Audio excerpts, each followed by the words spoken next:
Les enjeux du patrimoine, en partenariat avec l'Anacofi.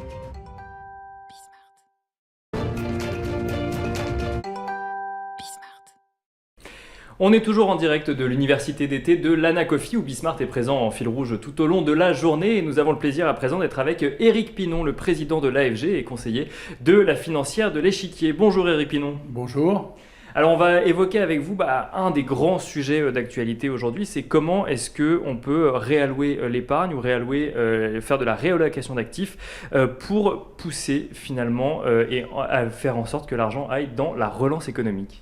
Oui, je crois que c'est très important que l'argent arrive dans la relance économique, mais je crois surtout ce qui est important, c'est que ça soit l'argent de tous. Aujourd'hui, on a quand même une capacité d'épargne, vous citiez en ce début de matinée les chiffres, 21% de taux d'épargne en France, c'est un des records mondiaux, et il faut absolument effectivement que l'ensemble des épargnants se disent je dois profiter de cette relance.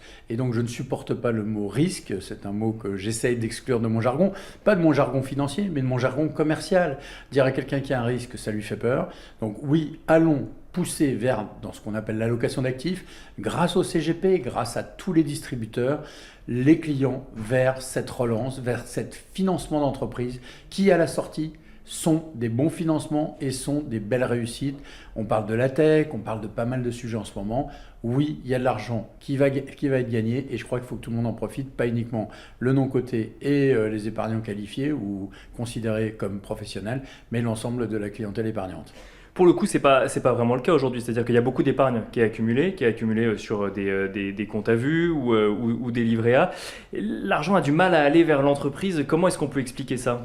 Alors pour deux raisons essentielles. La première, c'est que la part dans le patrimoine global des Français, la part de l'épargne financière liquide est faible. Elle représente moins de 20%, aux alentours de 20%. Le reste étant investi essentiellement en immobilier. Alors immobilier, pas immobilier de rapport, immobilier d'usage, immobilier de placement. Donc ça veut dire que les gens ont envie d'avoir cet argent à vue, d'où les livrets A, les dépôts à vue, comme vous venez de le dire, bien entendu le fonds en euros des contrats d'assurance vie. Je pense qu'il faut que cette idée change et que les principes d'épargne soient plus orientés sur la durée, sur la destination.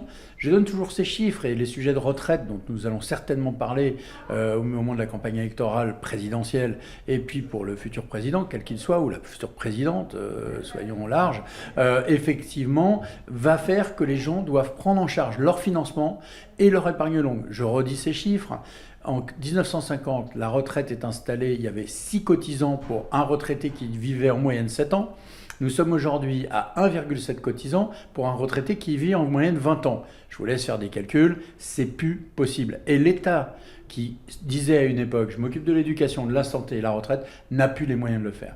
Donc cette épargne-là, qui est mal orientée aujourd'hui, qui est trop prudente, avec en plus, ça on ne l'a pas dit, mais tout le monde le sait, c'est des rendements qui sont de plus en plus faibles, de plus en plus presque négatifs. La fameuse SICAV monétaire qui rapportait ne rapporte plus rien. Alors le livret A rapporte toujours plus 0,50, comme vous le savez, mais je pense qu'il faut que tout ça rentre dans la tête des gens et une éducation financière, c'est un de mes grands chevals de bataille, l'éducation financière passera par là. Et pour votre génération, je suis sûr que vous allez progresser et faire des choses plus intelligentes que la génération standard que je représente, entre guillemets, qui est née après la guerre et qui malheureusement a cru qu'on pouvait gagner sans rien faire ou sans faire de placement.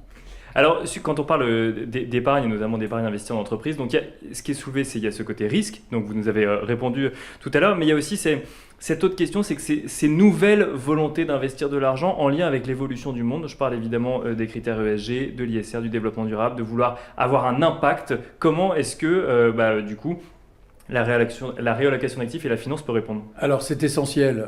Je rappelle que les gérants d'actifs que j'ai le plaisir de présider sont des gérants pour compte de tiers. C'est-à-dire que l'argent qui nous est confié, il n'est pas à nous, il n'est pas dans nos books, il n'est pas, ou dans nos livres, il est placé pour le compte de quelqu'un. Et nous avons de plus en plus de demandes de la part des épargnants que cet argent soit avec un effet positif. Sur le E, le fameux environnement, le fameux greenwashing ou le côté vert, mais sur le S, le social, et sur le G, la gouvernance. On en a assez, quand je dis on, les épargnants en ont assez, que l'argent aille à des intérêts non collectifs qui ne défendraient pas les travailleurs, qui ne défendraient pas la société et qui, bien entendu, feraient du mauvais partage. Et je crois que là, il est très important que les choses changent et nous y travaillons tous et nous avons fait beaucoup d'efforts et la demande des clients est systématiquement dans ce registre-là.